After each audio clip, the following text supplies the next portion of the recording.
கல்விக் கொள்கை அல்ல, அது காவி கொள்கை.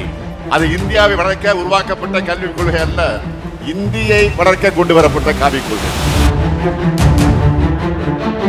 Two language formula.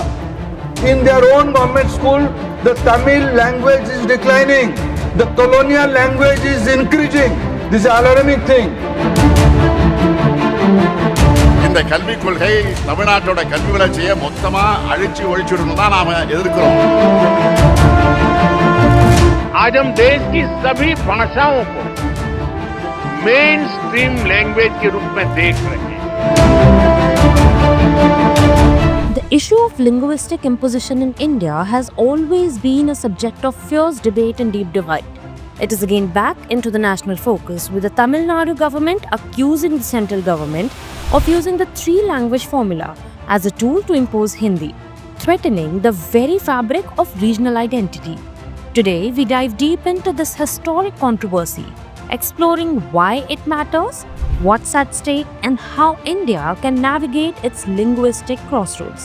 The idea of three-language formula first took shape during the 1960s, when the Education Commission of 1964 to 66, better known as the Kothari Commission, laid out a vision to promote national integration through multilingual education. This vision became policy in 1968 under Prime Minister Indira Gandhi as a part of the national policy on education.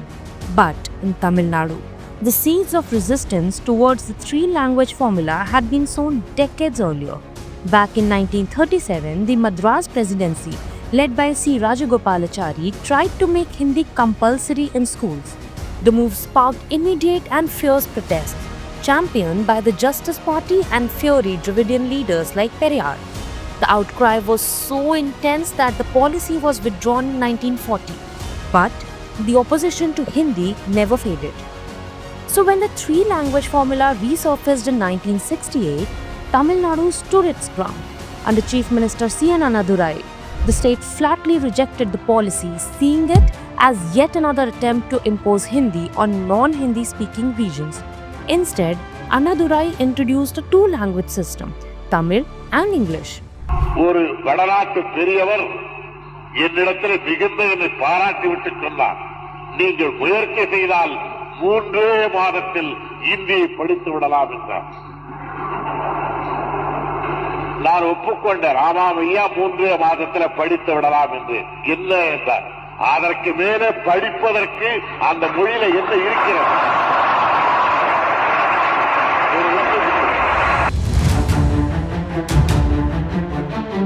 The National Education Policy 2020 introduces a revised three-language formula, which allows states to choose any language as the second or third language, moving away from the rigid imposition of Hindi in non-Hindi speaking states.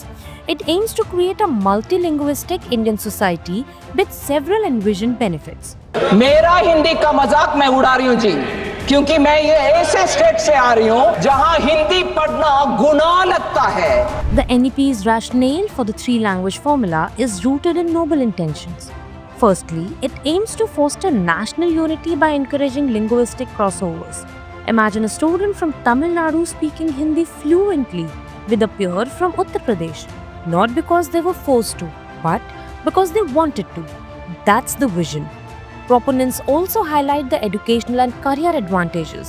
Learning multiple languages improves cognitive functions and enhances communication skills, especially in competitive national exams like the UPSC.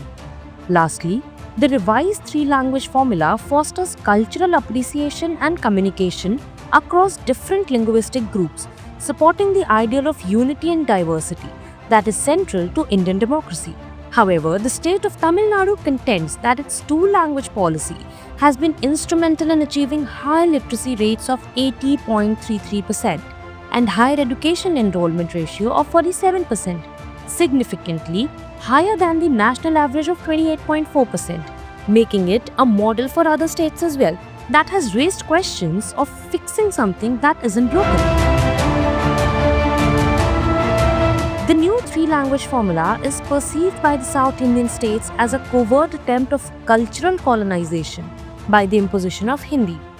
Further, the critics of the three-language policy contend that adding a third language could overload students and dilute the curriculum and strain resources for staffing and logistics as well. Further, the linking of fund disbursement to three-language policy implementation is seen as political extortion, violating the spirit of federalism. So while India stands at linguistic crossroads, the path ahead must be tread carefully. First and foremost, evidence-based policy-making must guide the introduction of a third language. We must always evaluate whether students are genuinely benefiting from multilingual instruction, or are we adding academic weight without real value? Secondly, regional languages must be preserved and modernized, using technology and digital content to keep them vibrant and accessible to younger generations. Lastly, this is the time for dialogue and consensus, not diktats. Education is too precious to be politicized and too personal to be standardized. Multilingualism should be encouraged and not enforced. Let the love of language, not the fear of exclusion, drive adoption.